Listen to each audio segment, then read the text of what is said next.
Class 8 chapter 2 हमारे अतीत के से चैप्टर 2 से लिया गया एक प्रश्न है। व्यापार से साम्राज्य तक कंपनी की सत्ता स्थापित होती है। अभ्यास का प्रश्न है, निम्नलिखित के जोड़े बनाए। दीवानी, शेर मैसूर, फौजदारी अदालत, रानी चेन्नम्मा, सिपाही वारेन हेस्टिंग। टीपू सुल्तान, राजस्व वसूल करने का अधिकार, सिपाही, भारत का गवर्नर जनरल, फौजदारी अदालत। कितूर में अंग्रेज विरोधी आंदोलन का नेतृत्व किया। इसका आंसर क्या होगा? ये गलत से टाइपिंग हो गया है। दोबारा, दीवानी क्या होगा? भू राजस्व वसूल करने का अधिकार। शेर मैसूर, टीपू सुल्तान। शेर मैसूर किसको कहा जाता है? टीपू सुल्तान। फौजदारी अदालत को कहा जाता है रानी चेन्नम्मा। कितूर में अंग्रेज विरोधी आंदोलन का नेतृत्व करने वाली महिला थी। सिपाही अंग्रेज लोग कहते थे। वारेन हेस्टिंग भारत का पहला गवर्नर जनरल था। प्रश्न संख्या 2, खाली स्थान भरे। क, बंगाल पर अंग्रेजों की जीत डैश की जंग से हुई थी। किसके जंग से हुई थी बंगाल पे? प्लासी के युद्ध। कब हुआ था? 1757 में। ख, हैदर अली और टीपू सुल्तान डैश के शासक थे। कहाँ के थे? ये दोनों मैसूर के शासक थे। हैदर अली और टीपू सुल्तान मैसूर के शासक थे। डलहौजी ने विलय का सिद्धांत लागू किया। किसका सिद्धांत लागू किया? विलय का। मराठा रियासतें मुख्य रूप से भारत के डैश भाग में स्थित थी। उत्तर किस भाग में? मराठा दक्षिण भाग में, भारत के दक्षिण भाग में स्थित थी। चलिए प्रश्न संख्या 3, सही और गलत बताएं। मुगल साम्राज्य 18वीं सदी में मजबूत होता गया। गलत।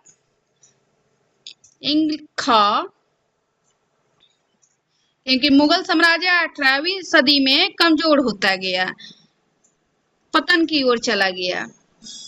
ख, English east India company Bharat के साथ व्यापार करने वाली एकमात्र यूरोपीय कंपनी थी। गलत। English east India company Bharat के साथ व्यापार करने वाली एकमात्र यूरोपीय कंपनी नहीं थी, क्योंकि यूरोप से बहुत सारी कंपनियां आई थी। फ्रांस भी आया, डच भी आया, डेनिश भी आया, फ्रेंच भी आया, इसलिए ये वाक्य गलत है। महाराजा रणजीत सिंह पंजाब के राजा थे। सही। महाराजा रणजीत सिंह कहाँ के राजा थे? पंजाब के। घ, अंग्रेजों ने अपने कब्जे वाले इलाके में कोई शासकीय बदलाव नहीं किए। गलत। अंग्रेजों ने अपने कब्जे वाले इलाके में बहुत सारे शासकीय बदलाव किए थे। शासन चलाने के लिए बहुत सारे चीजों में बदलाव किए थे अपने अनुसार। आइए विचार करें। चौथा प्रश्न, यूरोपीय व्यापारी कंपनियां भारत की तरफ क्यों आकर्षित हो रही थी? यूरोपीय व्यापारी कंपनियां भारत की तरफ क्यों आकर्षित हो रही थी? क्यों? व्यापार करने के उद्देश्य से, शासन चलाने के। चलिए पढ़ते हैं उत्तर। यूरोपीय व्यापारी कंपनियों ने भारत की तरफ आकर्षित होने के निम्नलिखित कारण थे। पॉइंट में लिखिएगा तो अच्छा नंबर मिलेगा। पहला, यूरोपीय कंपनियों ने भारत के साथ व्यापार में अपार संभावनाएं देखी। यूरोपीय देशों ने भारत की अनेक वस्तुओं की भारी मांग थी, जैसे कपास, रेशम, काली मिर्च, लौंग, इलायची, दालचीनी इत्यादि। इसीलिए भारत की ओर आकर्षित होने लगे यूरोपीय कंपनियां। तीसरा, वे भारत में कम कीमत पर सामानों की खरीद कर वापस यूरोप जाकर उन्हें ऊंची कीमत पर बेच सकते थे। इन्हीं व्यापारिक संभावनाओं के कारण यूरोपीय कंपनियां भारत की ओर आकर्षित हो रही थी। पांचवा 5 सवाल।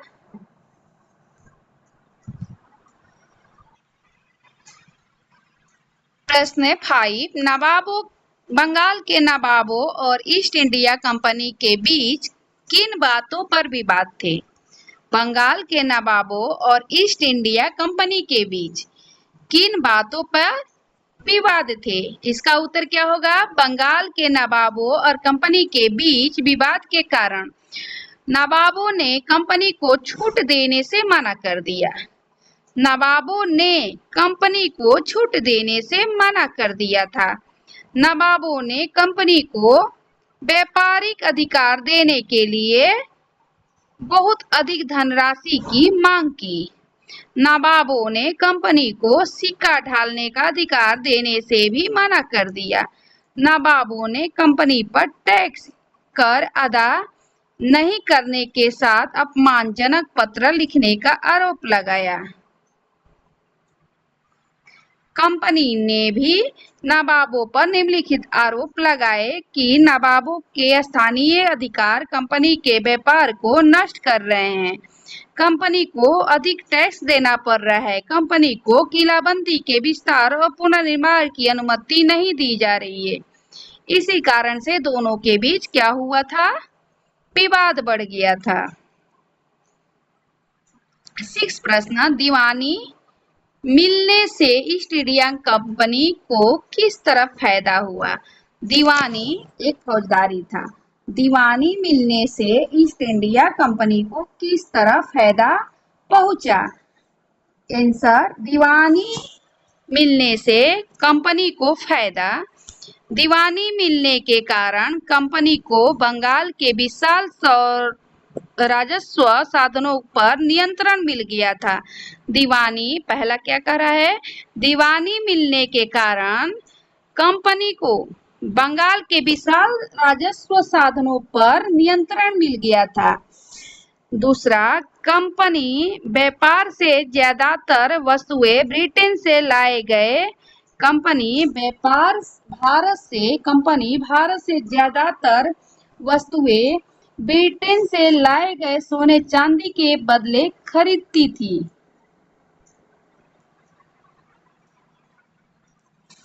लेकिन अब उसे ब्रिटेन से सोना चांदी लाने की आवश्यकता ही नहीं रही। अब तीसरा क्या होगा? अब कंपनी भारत से होने वाले लाभ से अपने खर्च चला सकती थी, जैसे सूती रेशमी कपड़ा खरीदना, अपनी सेना के खर्चे की पूर्ति करना, कलकत्ता के किले और दफ्तरों के निर्माण का खर्चा उठाना इत्यादि। यानी पहले क्या था कि वो सोना चांदी से यहाँ की वस्तुएं खरीदते थे, लेकिन दीवानी मिलने के बाद वो सोना चांदी नहीं लाने की आवश्यकता पड़ती थी। दूसरा क्या हुआ? दीवानी मिलने के कारण कंपनी को फायदा हुआ, को विशाल राजस्व साधनों पर बंगाल के उस पर नियंत्रण मिल गया। वो खुद राजस्व इकट्ठा करते थे।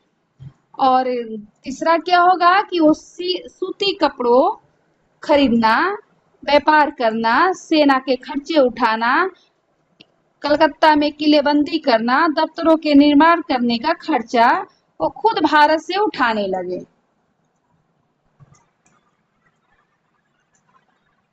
पहले क्या था? वहां से ब्रिटेन से उन लोग को अंग्रेज यूरोप से मंगवाना पड़ता था, लेकिन ईस्ट इंडिया कंपनी का दीवानी अधिकार मिलने के बाद वो लोग खुद यहाँ भारत से खर्चा उठा लेते थे। 7वां प्रश्न है, east India company Tipu Sultan को खतरा क्यों मानती थी? East India company Tipu Sultan को खतरा क्यों मानती थी? उत्तर, टीपू सुल्तान को कंपनी द्वारा खतरा मानने के कारण। पहला, मालाबार तट पर होने वाले व्यापार मैसूर रियासत के नियंत्रण में था, जहां से कंपनी काली मिर्च और इलायची खरीदती थी। टीपू सुल्तान ने अपने रियासत के बंदरगाहों से होने वाले निर्यात पर रोक लगा दी। टीपू सुल्तान क्या किया? जो बंदरगाह से निर्यात किए जाते थे उस पे रोक लगा दिया।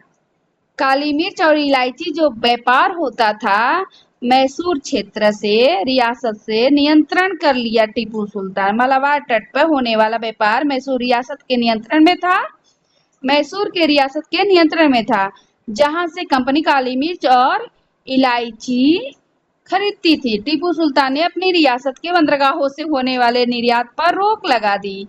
दूसरा, टीपू सुल्तान ने स्थानीय सौदागर को भी कंपनी के साथ व्यापार करने से रोक लगा दिया। टीपू सुल्तान ने स्थानीय सौदागर को भी कंपनी के साथ व्यापार करने पर रोक लगा दिया, इसीलिए वो खतरा मानते थे। टीपू सुल्तान को ही रास्ता साफ कर दिया जाए।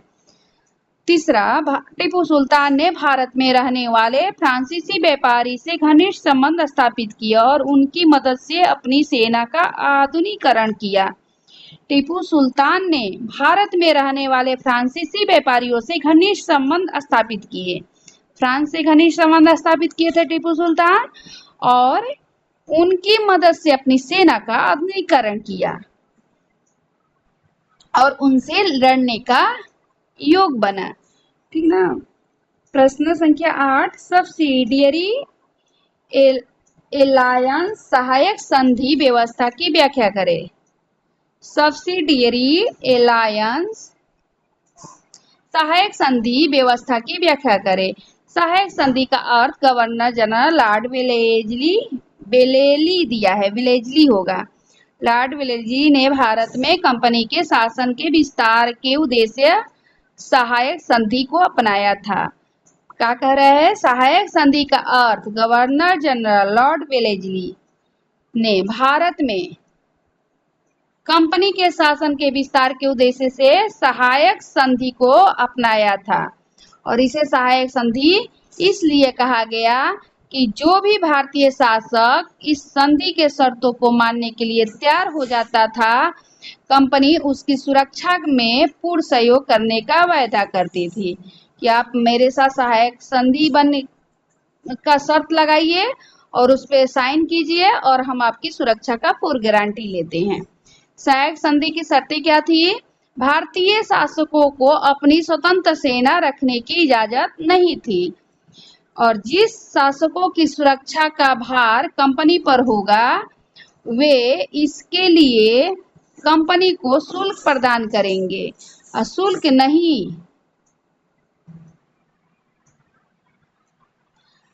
नहीं देने की स्थिति में कंपनी दंड के रूप में शुल्क के बराबर राजस्व वाला क्षेत्र शासक ने छीन लेगी।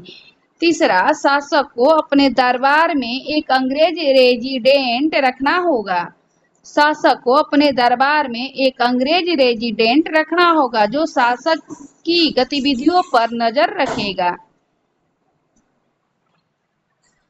9 प्रश्न, कंपनी का शासन भारतीय राजाओं के शासन से किस तरह अलग था? उत्तर, भारतीय राजाओं के शासन और कंपनी के शासन में अंतर।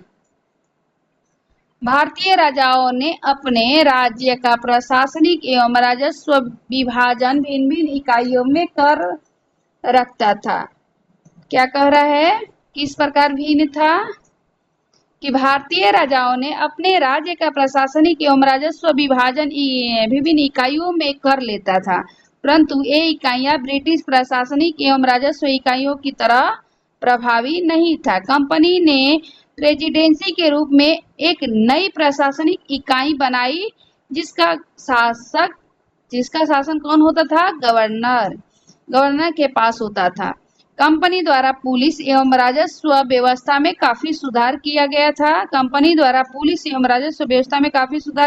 जबकि भारतीय शासकों द्वारा पुलिस एवं राजस्व व्यवस्था को सुधारने के लिए किसी भी प्रकार का प्रयास नहीं किया गया। भारतीय राजाओं के शासन में न्यायिक व्यवस्था प्रभावी नहीं थी। एक ही तरह की अदालत दीवानी और तथा फौजदारी दोनों तरह के मुकदमों की सुनवाई करती थी, जबकि अंग्रेजों ने एक आधुनिक एवं विकसित न्यायिक व्यवस्था स्थापित की थी। प्रत्येक जिले में अलग अलग दीवानी और फौजदारी अदालतें स्थापित की गई थी। 10वां प्रश्न है, कंपनी की सेना की संरचना में आए बदलाव का वर्णन करें। कंपनी की सेना की संरचना में सेना कितने थे? कंपनी के सेना की संरचना में क्या बदलाव हुआ था? कंपनी की सेना की संरचना में आए बदलाव निम्नलिखित थे। पहला क्या था? कंपनी ने पैदल और घुड़सवार सिपाहियों की जगह पेशेवर सैनिकों की भर्ती की। कंपनी ने सैनिकों को यूरोपीय शैली में नई युद्ध तकनीकी से प्रशिक्षित किया।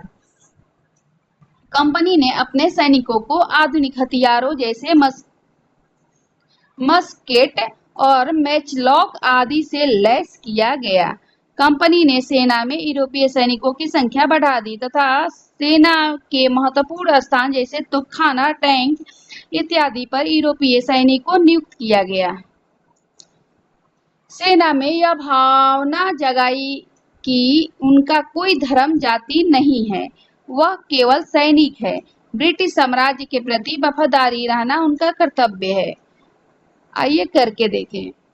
बंगाल में यूरोप की जीत के बाद कलकत्ता एक छोटे से गांव से बड़े शहर में तब्दील हो गया। औपनिवेशिक काल के दौरान शहर के यूरोपीय और भारतीय निवासियों की संस्कृति, शिल्प और जीवन के बारे में पता लगाइए। औपनिवेशिक काल के दौरान शहर के यूरोपीय और भारतीय निवासियों की संस्कृति, शिल्प और जीवन में निम्नलिखित बदलाव आए। पहला, औपनिवेशिक काल में कलकत्ता एक प्रशासनिक केंद्र बन गया था। यूरोपीय लोग उच्च स्तरीय सुविधाओं से पूर्ण क्षेत्रों में रहते थे, जबकि भारतीय लोग अनियोजित, सघन और सुविधाहीन क्षेत्रों में रहने को मजबूर थे। दूसरा, कलकत्ता का विकास भारत के प्रमुख सांस्कृतिक रंगमंच केंद्र के रूप में हुआ था। नाटक, सामूहिक रंगमंच, भारतीय शास्त्रीय संगीत, धार्मिक और सांस्कृतिक उत्सवों आदि के लोग उत्साहपूर्वक भाग लेते थे। औपनिवेशिक शासन के दौरान कलकत्ता नई शानदार इमारतों का साक्षी बना। इसमें रोमन, प्राच्य और भारतीय मुस्लिम कलाकृतियों का उपयोग किया गया। भारतीय संग्रहालय, विक्टोरिया मेमोरियल इत्यादि इसके कुछ उदाहरण हैं। भारतीयों के लिए उतनी व्यवस्था नहीं की गई थी, लेकिन यूरोपीय ने अपना व्यवस्था अच्छे से किए थे। 12वां प्रश्न है, निम्नलिखित में से किसी एक के बारे में तस्वीरें, कहानियां, कविताएं और जानकारी इकट्ठा करके झांसी की रानी और महादजी सिंधिया, हैदर अली, महाराजा रणजीत सिंह और लॉर्ड डलहौजी, या आपके इलाके का कोई पुराना शासक। क्या है? महाराजा रणजीत सिंह कहाँ के रहने वाले थे? महाराजा रणजीत सिंह का जन्म पंजाब के राज परिवार में हुआ था। उन्हें 1801 में पंजाब का महाराजा घोषित किया गया। वे एक शासक थे। उन्होंने अपनी प्रजा को अभिव्यक्ति एवं उपासना की स्वतंत्रता दे रखी थी। उन्होंने सभी धर्मों का सदैव सम्मान किया।